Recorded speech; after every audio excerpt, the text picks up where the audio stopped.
Hey y'all, welcome back. Today we're going to talk about the second gospel in our Bibles, and that is the book of Mark. One thing about Mark and its authorship is that just like we talked about Matthew, Mark didn't write his name in there. He didn't sign the book as the author. But we can rest assured that Mark was the one that wrote it, and this is why. Papias, who we've talked about a lot before, he's a reliable historian. He was really close to the apostles. He actually wrote, quoting somebody that he calls the elder, who most people think was the Apostle John. He wrote, "Mark, having become the interpreter of Peter, wrote down accurately, though not indeed in order, whatsoever he remembered of the things said or done by Christ. For he never heard the Lord nor followed him, but afterward, as I said, he followed Peter, the Apostle Peter, who adapted his teaching to the needs of his hearers, but with no intention of giving a connected account of the Lord's discourses, so that Mark committed no error while he thus wrote some of the things down as he remembered them. For he was careful of one thing, not to omit any of the things which he had heard, and not to state any of them falsely." So Papias, who basically wrote in the first century, he affirms that the Gospel of Mark was written by Mark, and that it was accurately written based on the testimony of the Apostle Peter. So even though Mark didn't have a first-hand knowledge of the accounts, he didn't witness them, he wasn't a disciple of Jesus, he was very qualified to write this work, and we know for sure that it's reliable.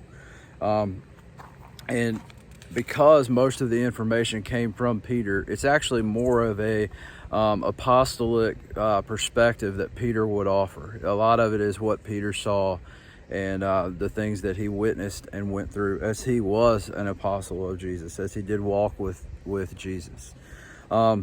Things that we know about Mark. We know he wasn't an apostle, but we also know that he's seen throughout Acts. He's seen multiple times. He continuously comes up.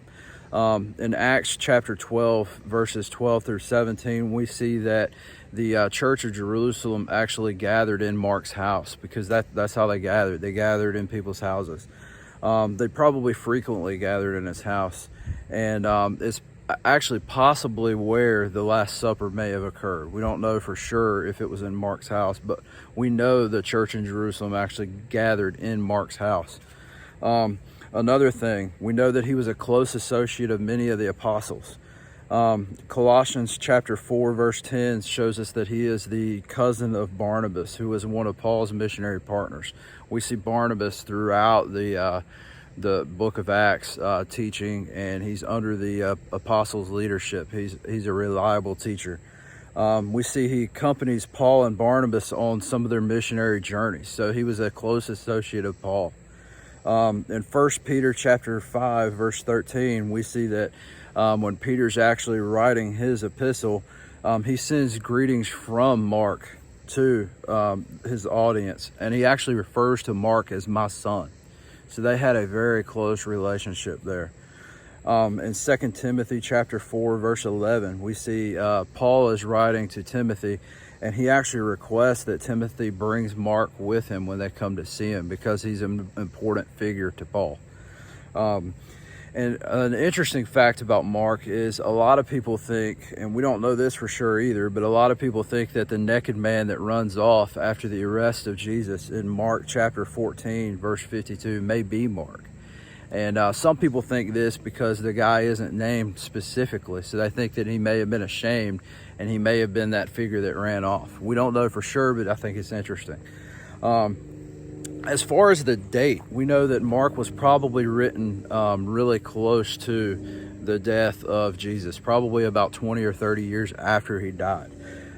It was most likely written in Rome, and most scholars today actually think it was the first gospel that was written. It's the oldest and the first written. This is debated by some people, but most scholars that you ask today would believe it was the first, and that Matthew and Luke actually used information in Mark in order to write their gospels.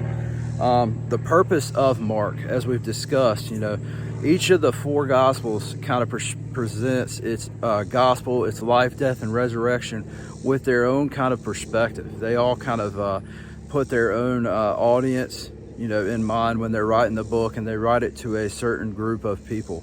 And we believe that for the most part, Mark was probably written towards Roman Gentiles. And all a Gentile is a non-Jew. So it was basically written to Romans that weren't Jews, Roman Gentiles. And a lot of the reason why we believe this is the way it's composed, the way he writes it. Unlike Matthew, who wrote in a bunch of Jewish customs and cited the Old Testament quite extensively, Mark is the opposite. Mark doesn't do these things. Mark, when talking about Jewish custom, actually explains them as if the audience didn't know what was going on and they weren't familiar with them. And any Jew would have been familiar with those. So more than likely, he was writing to a Gentile audience. In addition, whenever Aramaic was used, he actually translated it to Greek, which would have been the Roman language. It would have been the language that the Roman Empire used as their primary language, like the United States uses English. He rarely quotes the Old Testament, the opposite of Matthew, who quotes it all the time. And he emphasizes actions and deeds of Jesus throughout his work. He's constantly showing how Jesus taught, how he traveled, how he preached, and how he healed people.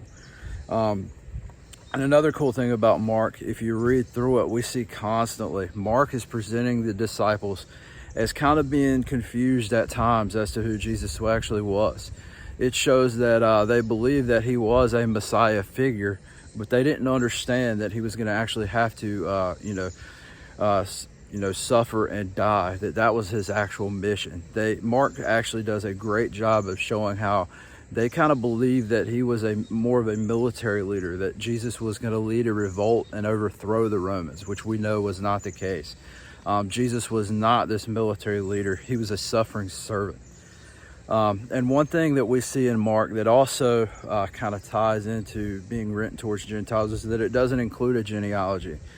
This wouldn't be needed because it wasn't talking to Jews who would have been familiar with the genealogy. They wouldn't have known that the Messiah was supposed to come from the bloodline of David until they got into the Old Testament and started reading the prophets and all the prophecies about Jesus coming from there. So this is what we know about Mark. Mark is a great book. It's probably my favorite gospel because it's just kind of simple and it cuts straight to the chase. There's not a lot of extra fluff in it. It tells the story of the life, death, and resurrection of Jesus. And we can rest assured that it's not only written by Mark, who could accurately write it and had plenty of information to accurately write it, but that it is very beneficial for our learning and our teaching about Jesus.